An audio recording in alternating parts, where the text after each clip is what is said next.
Hey y'all, today I wanted to show you how I paid $2.17 for 2 undies and a lip balm at Victoria's Secret.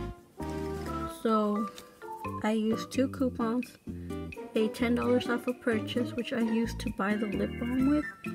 It was $12 minus the 10, it was $2 plus taxes with 17 cents, $2.17.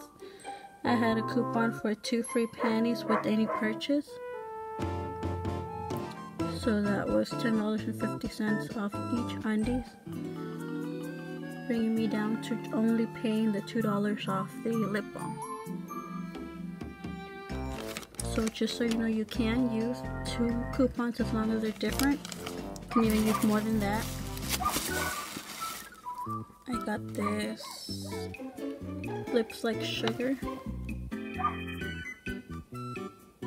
which is $12,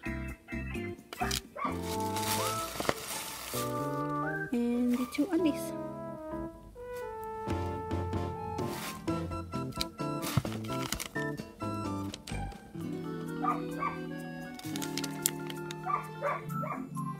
So try it out.